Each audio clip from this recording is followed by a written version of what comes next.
முக்கியமாக நம்ம பழைய தலைவர்களை பற்றி இப்போ நம்ம மீண்டும் மக்கள் மத்தியில் கொண்டு போக வேண்டியது அவசியம்.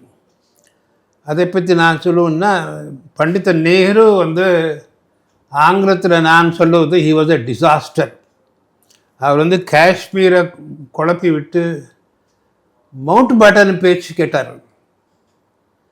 நீங்கள் நாடு பிரிஞ்ச உடனேயே 47 ஆகஸ்ட் 14 இண்டிபெண்டன்ஸ் டே பாகிஸ்தான், 15ஆம் தேதி இண்டிபெண்டன்ஸ் டே இந்தியா.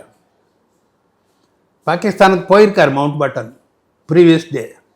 ஜின்னாஸ் அவர் கூப்பிட்டார், இங்கே நீங்கள் கவர்னர் ஜெனரலாக நீடிக்கணும்னு என்ற நப்பாசையோட வராதிங்கோ, இங்கே I am the governor general, Liaquat Ali Khan is the prime minister. நான் ஒரு கட்டுரை எழுதியிருக்கேன். ஸோ அதுக்கப்புறம் இங்கே நேரு அவர் மவுண்ட் பேட்டனா எட்மினா அவங்க எல்லாரையும் அவங்கள வெள்ளைக்காரனை அனுப்பிச்சாச்சு. திருப்பி எதுக்கு வெள்ளைக்காரன்? அவர் இவருக்கு ராங் அட்வைஸ் கொடுத்தார். நேரு மண்டையை குழப்பினது மவுண்ட் பேட்டனோ எட்மினா மவுண்ட் பேட்டன். அது நான் ரெக்கார்ட் பண்ணியிருக்கேன், எழுதியிருக்கேன், புக்கில் எழுதியிருக்கேன். ஸோ எப்படி இல்லை. ஆனால் அதற்கு நேர் மாறாக சர்தார் பட்டேல் அவர்கள், அவர் இப்போ கூட நம்ம மேலே ஒரு குறை சொல்கிறாங்க காங்கிரஸ். சர்தார் பட்டேலை பற்றி நீ உங்களுக்கு எப்படி உரிமை கொண்டாடுறதுக்குன்றது. சர்தார் பட்டேல் நேருவோட கருத்துக்கு மாறாக காஷ்மீரில் அவர் எடுத்த நடவடிக்கையால் இன்று ஒரு 5ல் ஒரு 3 பங்கு காஷ்மீர் நம்மோட இருக்குது. இல்லைன்னா பூரா காஷ்மீர் போயிருக்கும். யாருக்கு தெரியாத விஷயத்த சொல்கிறேன். சர்தார் பட்டேல் அங்கே ஹரிசிங் இருந்தார், காஷ்மீர் மன்னனா. அவர் மண்டை குழம்பு இருக்குது. he was a confused person. அவரை கன்ஃபியூஸ் பண்ணது மவுண்ட் பேட்டன். மவுண்ட் பேட்டன் ஒரு ஹாலிடேக்கு போயிருக்காரு காஷ்மீருக்கு 47க்கு. அந்த பாயிண்டில் ஜஸ்ட் பிஃபோர் 47 போயிருக்காரு. அப்போ ஹரிசிங்குக்கு சொல்லியிருக்காரு. நான் அதை ரெக்கார்ட் பண்ண புக்கு லாங் மேன் கம்பெனி இது புக்கில் ரெக்கார்ட் ஆகிருக்கு. அதை நான் எடுத்து இன்னொரு புக்கில் போட்டிருக்கேன். அப்போ ஹி டோல்ட், அவர் சொன்னார் ஹரிசிங்க்கு, நீங்கள் பாகிஸ்தானுக்கு போனாலும் நமக்கு ஒன்றும் அப்ஜெக்ஷன் கிடையாது, நீங்கள் இண்டிபெண்டாக இருந்தாலும் அப்ஜெக்ஷன் கிடையாது, எப்படி வேணாலும் நீங்கள் பண்ணலான்றதை அவரை மண்டை குழப்பி ஒழிச்சார் இந்த புண்ணியவான் மவுண்ட் பேட்டன். அவரை நாங்கள் விரட்டிருக்கணும், நம்ம வச்சிருக்கக்கூடாது. அவன் தைரியமாக பண்ணால பாகிஸ்தான் ஜின்னா, நம்ம அப்படி பண்ணியிருக்கணும்ல. புரியுதவங்களுக்கு கோழைத்தனம், பயங்கர கோழைத்தனம் புரியுதா. அப்போ இதை பார்த்துட்டு ஹரிசிங் மூளை ரிப்பேர் பண்ணணும், அதற்காக யாருக்கு தெரியாமல் ரெக்கார்ட் நான் புக்கில் எழுதியிருக்கேன். அது இன்னொரு புக்கில் இருந்தது, லாங்மேன் புக்கில் நான் அதில் பிரேம் சங்கர் ஜா ஒரு பெரிய ஆத்தர், அவர் காஷ்மீர் 1947 புக் எழுதியிருக்காரு. அதில் அவர் ரெக்கார்ட் பண்ணியிருக்காரு. அது எடுத்தேன் நான். கோல்வால்கர் அனுப்பிச்சிருக்காரு. ஆர்எஸ்எஸ்னுடைய முக்கியமான ஒரு சீஃப் கோல்வால்கர், தாடியெல்லாம் இருக்கும். அவரை எப்படி அனுப்பினாருன்னா, தன்னுடைய ஐஏஎஃப் பிளேனில் போட்டு, இந்தியன் ஏர்ஃபோர்ஸ் பிளேனில் போட்டு ஹரிசிங்கிட்ட போய், இந்தியாவோட சேர்றது தான் அவங்களுக்கு பாதுகாப்பு, இல்லைன்னா நீங்கள் எல்லாம் அழிஞ்சு போயிடுவீங்கன்னு சொல்லி எல்லாம் எக்ஸ்பிளைன் பண்ணி அதில் ஜெயிச்சுட்டு வந்துட்டார். அதுக்கப்புறம் தான் அந்த இன்ஸ்ட்ருமெண்ட் ஆஃப் அக்சஷன் அது நடந்தது. அது ரெக்கார்ட் பண்ணியிருக்கேன். இது யாருக்கு தெரியாது. நான் என்ன சொல்கிறேன், இந்த மாதிரி உண்மைகளை தமிழ்நாட்டு மக்களுக்கு சொல்லணும். அது நம்ம கோட்டை விடுறோம், புரியுதா உங்களுக்கு சொல்கிறேன். அதனால் அதனால் அது ஒரு போர்ஷன் அதாச்சு. அப்புறம் திம்மையா போட்டார், ஜெனரல் திம்மையா. அவர் வேகமாக அந்த அந்த பெரிய நிறைய பேர் மிலிட்ரியும் கொள்ளைக்காரங்க எல்லாம் ஸ்ரீநகருக்கு ஓடி வர்றாங்க. அவங்கள எல்லாம் விரட்டி ஓடுக்கு போட்டு பட்டேலினுடைய ஆர்டரில் இது மானெக்ஷா எழுதியிருக்காரு. இந்த விஷயத்தை வந்து நம்ம நாட்டில் ஹையஸ்ட் வந்து ஜென்ரல், அதுக்கு அடுத்தது லெஃப்டினன்ட் ஜென்ரல், அதுக்கு அடுத்தது மேஜர் ஜென்ரல், அதுக்கு அடுத்தது பிரிகேடியர். என்னுடைய தம்பி பிரிகேடியர், எனக்கு 99 வயசு, அவனுக்கு 89 வயசு. அவன் பங்களாதேஷ் வாரில் யுத்தம் பண்ணாமல் அப்போ கர்னல் ஆகல. ஆனால் 2 பேருக்கு தான் ஃபீல்டு மார்ஷல், அது ஜென்ரலை விட பெருசு. அது கரியப்ப ஒருத்தருக்கு மேனக்ஷா, அவருக்கு மேனக்ஷான்னு ஒருத்தர், அவருக்கு ஃபீல்டு மார்ஷல். அவர் தன்னுடைய நூலில் ரெக்கார்ட் பண்ணியிருக்கார். இந்த மாதிரி பட்டேல், சர்தார் பட்டேல் சொல்லி நம்ம திம்மையா போய் விரட்டிக்கிட்டே போகிறாரு. அதுக்குடலே மவுண்ட் பேட்டன் போய் நேருவை குழப்பி அங்கே சீஸ் ஃபயர் பண்ணி இந்த சப்ஜெக்டை ஐநாவை கொண்டு போங்கன்னு சொல்லி மண்டே போட்டு குழப்பிட்டார். அதனால நம்ம இப்போ பாகிஸ்தான் ஆக்கியபைடு காஷ்மீர், இப்போ நம்ம முதல்ல அதில் இதெல்லாம் கில்கிட்னு ஒரு இடம் இருக்குது, அதெல்லாம் அங்கே இருக்குது. புரியுது உங்களுக்கு? Pakistan occupied Kashmir, POK. அது because of Mountbatten's advice to Pandit Nehru. அது வந்து புரிஞ்சவங்களுக்கு ஸ்டாப் பண்ணிட்டாங்க. அது மாதிரி இன்னொன்று முக்கியமாக அந்த காஷ்மீர் விஷயத்தை சொல்லும்போது இன்னொரு ஒருத்தரை பற்றியும் நம்ம சொல்லி ஆகணும். இந்த என்ன நமக்கு இப்போ மெயினாக நீங்கள் பார்த்தீங்கன்னா இப்போ கூட புல்காம் அங்கெல்லாம் பார்த்தீங்கன்னா நிறைய நமக்கு மெயின் முக்கியமான பிரச்சனை அடிக்கடிக்கு நம்ம வர்றது வந்து காஷ்மீர் பிரச்சனை. புரியுது உங்களுக்கு? ஸோ அது இப்போ நிறைய யுத்தம் நடந்திருக்கு, காஷ்மீர்னால நிறைய யுத்தம் நடந்திருக்கு. அப்போ வந்து அந்த ஷேக் அப்துல்லா வந்து காஷ்மீரில் பாப்புலர் லீடராக இருந்தார். ஷேக் அப்துல்லா சொன்னபடி ஆழ்வார் பண்டிட் நேரு. ஷேக் அப்துல்லா முதல்ல என்ன சொன்னார், என்னை வந்து சீஃப் மினிஸ்டர் ஆஃப் காஷ்மீர்னு அல்ல, என்ன எனக்கு பிரைம் மினிஸ்டர் ஆஃப் காஷ்மீர் பேர் கொடுத்து ஒத்துக்கிட்டார். ஏதாவது இப்போ அமெரிக்காவில் 48 மாநிலங்கள் இருக்குது, ஒருத்தர் மாத்திரம் பிரசிடென்ட் அப்படி ஒரு பிரசிடென்ட் தான். ரஷ்யாவில் அப்படி கேட்டால் அவன் உயிரோடு இருப்பானா? கேட்பானா? சைனாவில் ஒரு மாநிலத்துக்கு மட்டும் தனி அந்தஸ்து கேட்பானா? மாநிலத்துக்கு தனி அந்தஸ்து வேணும், என்னுடைய மாநிலத்துக்கு. அதுக்கு ஒரு இது சாசன திருத்தம் பண்ணணும், கான்ஸ்டியூஷன் அமெண்ட்மெண்ட் பண்ணணும். ஸோ ஆர்டிக்கிள் 370 அது வந்து கொண்டு வந்து ஸ்பெஷல் ஸ்டேட்டஸ் டு காஷ்மீர் கொடுக்கணும்னு சொல்லி இதில் நம்ம சொல்லணும், ஜனங்களுக்கு சொல்லணும். நம்ம கொடுக்கல, அது நேரு ஒத்துக்கிட்டார். எதுக்கும் நீங்கள் போய் அந்த இது வரைவு இதெல்லாம் எழுதுறது யார்? இந்த சாசனத்தில் 370 இருக்கணும் கான்ஸ்டியூஷனில் அப்படின்னு எழுத வேண்டியவர் டாக்டர் அம்பேத்கர். ஏன்னா அவர் வந்து constitution drafting committee chairman, constitution வரைவு குழு தலைவர், அவர் எழுதணும். So Pandit Nehru, you just go and have a talk with Ambedkar. Ambedkar வந்து Ambedkar is a tough person. Sit down, உட்காரு, you are giving wrong advice. ஓப்ப தைரியமா அம்பேத்கர் என்ன தைரியம்? நான் வந்து அம்பேத்கர் பித்தன், எனக்கு கிரேட் அட்மைரர். நீங்கள் இந்தியாவிலேயே ஏதாவது நம்பர் 1 எல்லா தலைவர்களை விட கிரேட்டஸ்ட் லீடர் என்னுடைய ஒப்பீனியன் வந்து டாக்டர் அம்பேத்கர். நீங்கள் அம்பேத்கர் நேரில் அவருடைய ஸ்பீச்சே கேட்டிருக்கேன். நாங்கள் அப்போ 49 இங்கே விக்டோரியா ஹாலில் வந்து பேசியிருக்காரு, தமிழ்நாடு. ஆமாம், என்ன கம்பீரமான வாய்ஸு. அம்பேத்கருடைய இது அது அப்போ கொஞ்சம் பிறகு நான் சொல்கிறேன். நான் இந்த பாயிண்ட்டை முடிச்சுட்டு அதுக்கு வரேன் நான். அப்போ you are giving wrong advice to Nehru.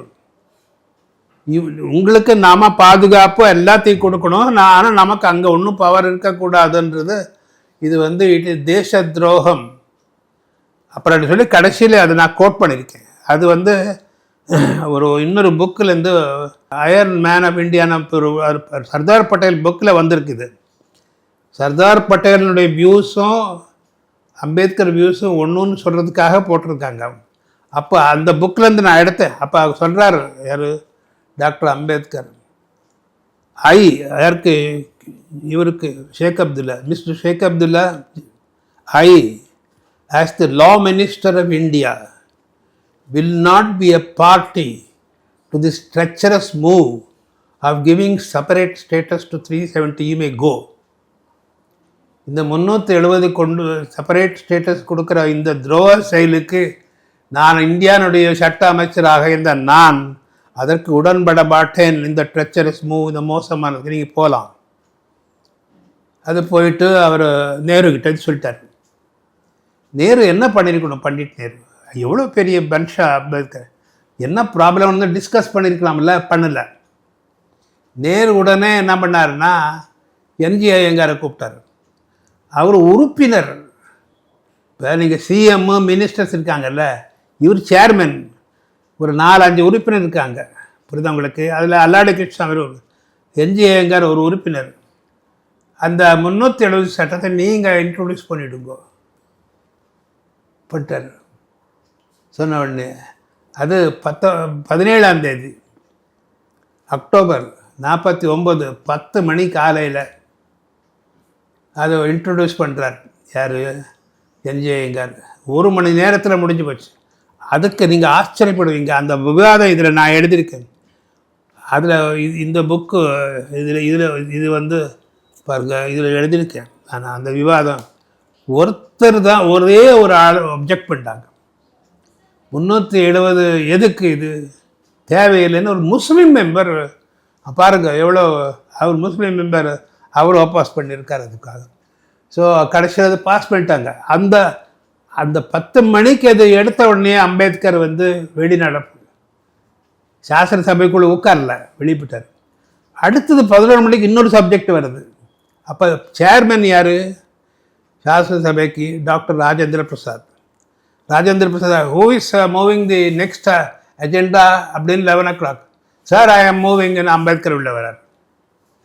அது எதுக்கு சொல்கிறேன்னா, அம்பேத்கர் வந்து ஒரு பெரிய தேசாபிமானி அப்படின்னு சொல்கிறதுக்காக சொல்கிறேன். அது மட்டும் இல்லை, நிறைய பேருக்கு தெரியாது.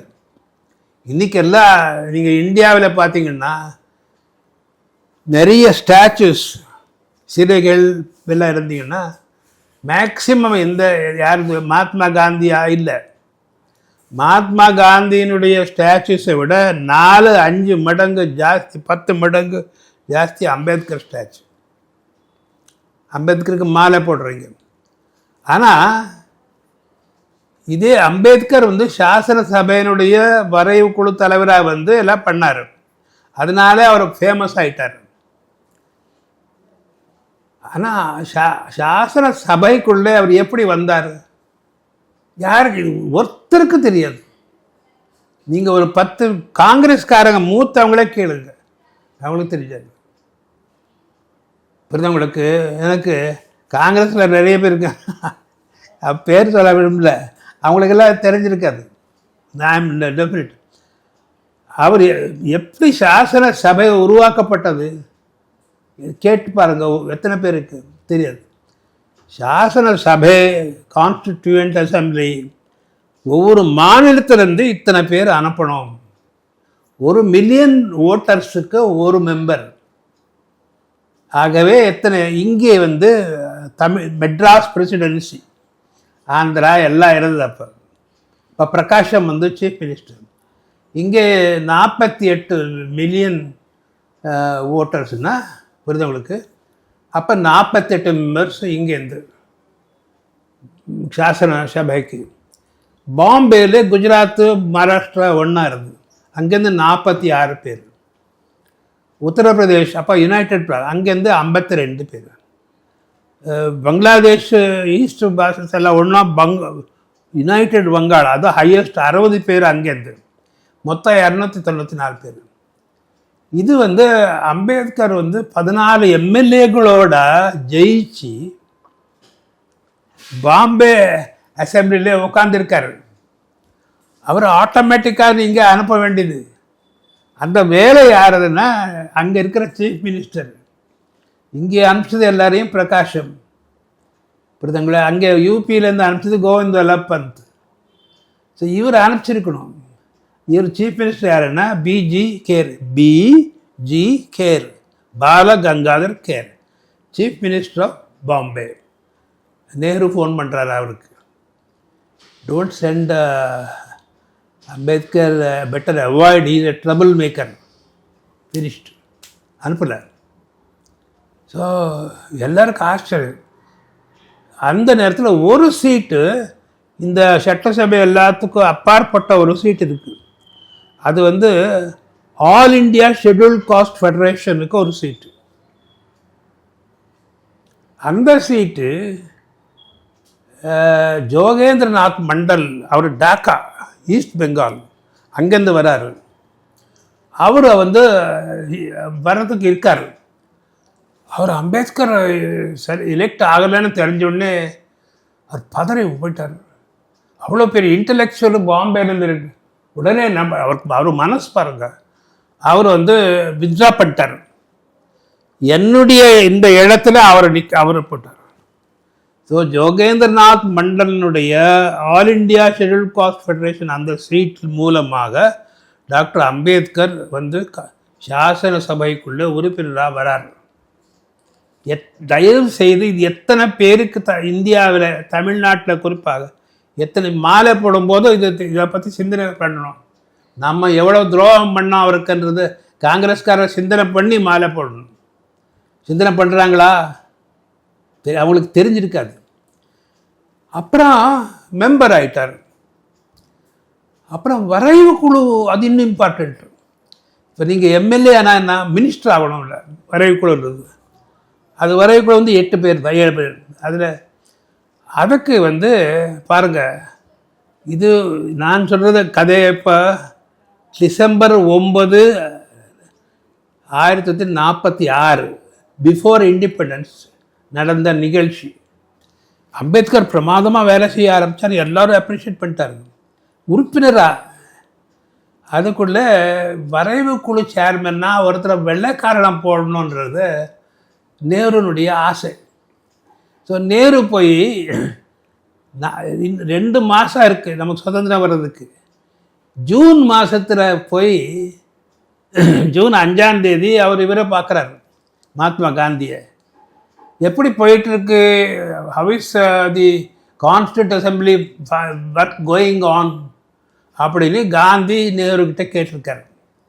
நேரு வந்து ஐ எம் நாட் ஹாப்பி, எனக்கு சந்தோஷம் இல்லை. நேருவோட இன்னொரு அம்மா பெரிய லேடி, கிரேட் லேடி, அவர் வந்து சரோஜினி நாயுடு, அவங்களும் போயிருக்காங்க. அங்கே என்னென்ன நடந்ததுன்னு சரோஜினி நாயுடு ரெக்கார்ட் பண்ணியிருக்காங்க. காந்திக்கு நேருக்கும் நடந்த பேச்சு என்னென்னன்றதை ரெக்கார்ட் பண்ணியிருக்காங்க. அதை வந்து ஒரு மிஸ்டர் சவானன்னு சொல்லி மித் அண்ட் ட்ருத் ஆஃப் கான்ஸ்டியூஷன்ன்றது பாரதி வித்யா பவன் புக்கில் அதை கோட் பண்ணியிருக்காரு. நான் அதில் இருந்து எடுத்து என்னுடைய புக்கில் போட்டேன். என்ன சொல்லியிருக்காருன்னா, ஐ எம் நாட் ஹாப்பி, அதுக்கு தான் நான் வந்திருக்கேன். ஐவர் ஜெனிங்ஸ்ன்னு ஒருத்தர் இருக்கார், அவர் ஸ்ரீலங்கா கூட அதில் டிராஃப்ட் பண்ணி கொடுத்தாரு. அவருடைய சர்வீசஸை நம்ம வந்து வாங்கிக்கலாமான்னு உங்கள் அனுமதி கேட்குறதுக்கு வந்திருக்கேன் சொன்னார். அவர் காந்தி ஒரே சிரித்தார். இன்னும் 2 மாதத்தில் வெள்ளைக்காரன் நீங்கள் அனுப்ப போகிற, இன்னொன்னுக்கு வெள்ளைக்கால மோகத்துக்கு குறை இல்லையா? நம்மக்கிட்ட அம்பேத்கர் இருக்காரு, அவரை போடுங்க. சுதந்திர போராட்டத்தில் முட்டுக்கட்டாயின்னு அவர் தட்டுறார். Freedom and independence not only for Nehru but all the 450 millions of 445 crores of people, எல்லாருக்கும். எங்கெங்கே பழச மறந்துடுங்க, எங்கெங்கே நம்ம ஆட்கள் புத்திசாலி இருக்காங்களோ அவங்கள பிக்கப் பண்ணி அவங்க பயன்படுத்தி. என்ன அட்வைஸ் மகாத்மா காந்தி. ஸோ வேறு வழி இல்லாமல் அம்பேத்கர் வந்து வரைவு குழுவில் போகிறார். போகும்போது திருப்பி நேருவை கூப்பிடுறாரு, make him the law minister. So Ambedkar becomes the law minister. Law minister ஆகி அப்போ வரைவு குழுவில் 9-7 பேர் மீட் பண்ணுறாங்க. எல்லாம் டிக்கெட் சாமிச்சார், முன்ஷி, இப்போ நான் சொன்னேன் ஐயங்கார் எல்லாம் மீட் பண்ணி சேர்மன் இதுக்கு வந்து Ambedkar law minister will be chairman of the, அதுக்கு வந்து வரைவு குழு தலைவர் அவர் தான் எல்லாத்தையும் பண்ணுது. 370 தவிர மற்ற எல்லா ஷரத்துக்களையும் அவர் தான் கொண்டு வந்தது. அவர்கிட்ட இங்கே நாங்கள் மீட்டிங்கு போயிருந்தோம். மீட்டிங் போனோடனே அங்கே நிறைய பேர், ஒரு 300 பேர் வந்திருந்தாங்க, எல்லாம் அறிவாளிகள், அறிவுஜீவி, இன்டலெக்சுவல்ஸ். இன்விடேஷன் நான் அதில் நுழைஞ்சேன். அப்போ அம்பேத்கர் பேசிகிட்டே இருக்கும்போது ஒருத்தன் எழுந்து சார் இந்த ப்ரியாம்பிளில் நீங்கள் செக்யூலர்னு ஏன் போடலை கேட்குறான் அம்பேத்கர். அவர் சிரிச்சார், கோவப்படல. ஆப்வியஸ்லி நீ சரியாக படிக்கலை. பார்ட் 3 அது ஃபண்டமெண்டல் ரைட்ஸ், இன்னொரு பார்ட் இருக்குது பார்ட் 4, அது மாநிலத்துக்கு எப்படி இருக்கணும்ன்றது. அதில் 44வது ஷரத்து இருக்குது. ஆர்டிகிள் 370ன்னு சொன்னேன்ல, அது ஆர்டிகல் 44. இப்போ article 356 dismissal of the state government. ஒவ்வொரு ஆர்டிக்கிள் என்னன்றது புரியுதவங்களுக்கு. So article 44 uniform civil code, அது நாங்கள் நிறைவேற்றியாச்சு. 23வது நவம்பர் 48 ஏகமனதாக நிறைவேற்றியாச்சு. ஆகவே யூனிஃபார்ம் சிவில் கோட் நம்ம நிறைவேற்றதுக்கு பிறகு the entire constitution becomes secular. இந்த செக்யுலர் வார்த்தை போட வேண்டிய தேவையில்லை. எல்லாரும் எழுந்து அம்பேத்கருக்கு ஸ்டாண்டிங் ஒவேஷன். அந்த மாதிரி ஒரு பெரிய மனுஷன். எல்லாம் முடிஞ்சுது. இன்றைக்கி அம்பேத்கர்னு பேசுகிறாங்க. அவரால் தான் இது என்னுடைய புக்கு இங்கிலீஷ். இது சாதாரண புக்கு இல்லை. இது மேக்மிலன் பப்ளிஷ் பண்ணது. அவங்க லா டிபார்ட்மெண்ட்டுக்கு போய் இது தகுதி உள்ள புக்காக பப்ளிஷ் பண்ணலாமான்னு பார்த்து பர்ஃபெக்டாக இருக்குன்னு பண்ணி, இதுக்கு doctor APJ Abdul Kalam, justice மோகன், இன்னொருத்தர் ஹபீபுல்லா பாஷா, அவர் பெரிய கான்ஸ்டியூஷன் எக்ஸ்பர்ட், அவங்க எல்லாம் அணிந்துரை கொடுத்துருக்காங்க. இப்படிப்பட்ட இதனுடைய குழந்தை, இந்த கான்ஸ்டிடியூஷனுடைய குழந்தை பொது தேர்தல். இந்தியா கான்ஸ்டியூஷனுடைய குழந்தை ரிப்பப்ளிக் ஆஃப் இந்தியா. 26 ஜனவரி 50. அப்போ 52 ஃபஸ்ட்டு எலெக்ஷன், பொது தேர்தல். அந்த பொது தேர்தலுக்கு என்ன பண்ணியிருக்கணும் இவர் டாக்டர் அம்பேத்கருக்கு காங்கிரஸ் கூப்பிட்டு நாங்கள் யாரும் எதிர்த்து போடுறதில்ல அப்படின்னு சொல்லி விட்டுருக்கணும். அவர் அவரை நாமினேட் பண்ணலை, அவர் தானாக போட்டார். பாம்பே நார்த்னு ஒரு, அங்கே பாம்பேயில் 6 நாடாளுமன்ற தொகுதி, அதில் அவர் போட்டார். அந்த நாடாளுமன்ற தொகுதிக்கு ஸ்பெஷலாக பண்டித் நேரு போயிருக்கார். என்ன மாதிரி மனசு! அவரை எப்படியாவது தோற்கடிக்கணும்னு போய் பேசி அவரை தோற்கடிச்சிட்டார். எப்படி மனசு வந்தது புரியுது அவங்களுக்கு? அந்த மனுஷனுக்கு எப்படி அந்த மனசு வந்தது? அதை அவர் தோற்கடிக்கணும். நம்ம கான்ஸ்டியூஷன் சிற்பி அது இதுன்னு இப்போ கொண்டாடுறான்ல, தோற்கடிச்சிட்டார். அப்புறம் ஒரு இடைத்தேர்தல், அதுலேயும் தோற்கடிச்சார் பூனா பக்கத்தில். அது முடிஞ்சுது. பிறகு அம்பேத்கர் டிசம்பர் 6ஆம் தேதி 1950 அமரர் ஆகிறார்.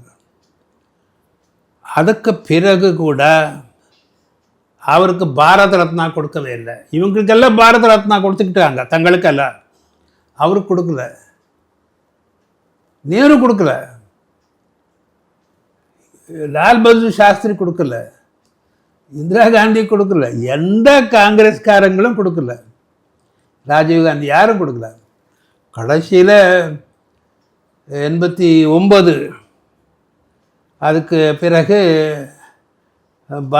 பாரதிய ஜனதா கட்சியும் அப்புறம் வாஜ்பாய், அத்வானி அவங்க சப்போர்ட்னால மொரார்ஜி வராரு. அந்த விபி சிங், மொரார்ஜி முடிஞ்சு வேறு, இது விபி சிங் வராரு. விபி சிங் அப்போ இவங்க ஆதரவால் வராரு. அப்போ அந்த விபி சிங்கிட்ட இவங்க சொல்லி, it's high time we give Bharat Ratna to doctor BR Ambedkar. Vajpayee அது அந்த இது நான் எழுதியிருக்கேன், அந்த கான்வர்சேஷன் அவங்களுக்குள்ள. Immediately yes you are absolutely right, we should. So 16ஆம் தேதி அந்த ஏப்ரல் அவர் பிறந்த நாளில் அவருக்கு பாரத ரத்னா, காங்கிரஸ் அல்லாத அது கொடுத்துருக்கு. நான் எதுக்கு சொல்கிறேன்னா, எப்படியெல்லாம் இவங்க வந்து தங்களுக்கு சாதகமானவங்களுக்கு எப்படி பண்ணாங்க, நாட்டுக்காக உழைச்ச இது சர்தார் வல்லபாய் பட்டேலினுடைய இறந்தார் பாருங்க 15ஆம் தேதி டிசம்பர் 1950. அது யாருக்கு போக விடலை, பண்டிட் நேரு யாரும் போக வேண்டார். அதை மீறி ஒருத்தர் போனார், KM முன்ஷி தான் போனார். அதுக்கு போக வேண்டாம். அந்த அளவுக்கு பொறாமை நேரு குடும்பமே பண்ணணும்னு சொல்லி அது இப்போ நடந்துட்டு வருது. நாம் இதெல்லாம் எதுக்காக சொன்னேன்னா, அதுக்கு இந்த நீங்கள் கேட்ட கேள்விக்கும் இந்த அம்பேத்கருடைய விவகாரத்துக்கு என்ன இது கனெக்ஷன் அப்படின்னா, இதெல்லாம் நம்ம மக்கள் மத்தியில் தமிழ்நாட்டில் நிறைய 95% மக்களுக்கு இது தெரியாது. நம்ம டியூட்டி நம்ம இதெல்லாம் எக்ஸ்பிளைன் பண்ணி இதுக்கு எல்லாத்துக்கும் நாங்கள் உறுதுணையாக இருக்கிற அம்பேத்கரை பற்றி பேசுவதற்கு பாரதிய ஜனதா கட்சிக்கு உரிமை இருக்குதே தவிர இவங்களுக்கு யாருக்கும் உரிமை இல்லை. இந்த விஷயத்தை, இப்படிப்பட்ட விஷயத்தை எல்லாம் நாம் மக்கள் மத்தியில் சொல்லி மக்கள் மனதை பக்குவப்படுத்தினால் அது சரியாகும். நீங்கள் இது இம்பாசிபிள் கிடையாது. நீங்கள் அண்ணா வந்து டிஎம்கே முதல்ல எப்படி கொண்டு வந்தாருன்னு பார்த்தீங்கன்னா, அவர் வந்து அப்போ காமராஜ் எல்லாரும் அப்போ வந்து மக்கள் மனசு தன்னுடைய நல்ல சொற்பொழிவு ஆற்றல் அது எல்லாத்தையும் சொல்லி அது கொண்டு வந்து படிப்படியாக மக்கள் மத்தியில் அது பரப்பி முதல்ல 15 பேர் வந்தாங்க, அப்புறம் 50 பேர் வந்தாங்க, அப்புறம் 67 ஆட்சி. அந்த கூட்டணியில் தான் நான் 2வது முறை முதல்ல எம்எல்சியாக வந்தேன். பேருந்தில் அண்ணா அங்கே ஃபோட்டோ இருக்குது. அவரால் தான் நான் வந்து அவர் பர்சனலாக அண்டே நின்னா தான் அங்கே ஜெயிக்க முடியும். அது ரொம்ப கஷ்டமான காங்கிரஸ் தொகுதி. ராஜாஜிக்கு சொல்லி நிற்க வச்சு நான் படம் கூட இருக்குது. எதுக்கு சொல்கிறேன்னா, அதே மாதிரி நாம் எப்படி வங்காளத்தில் பண்ணோமோ அது மாதிரி செஞ்சோம்னா நிச்சயமாக சொல்கிறேன், அது ரிசல்ட் இந்த அடுத்த நாடாளுமன்ற தேர்தல்லையே நமக்கு கிடைக்கும்.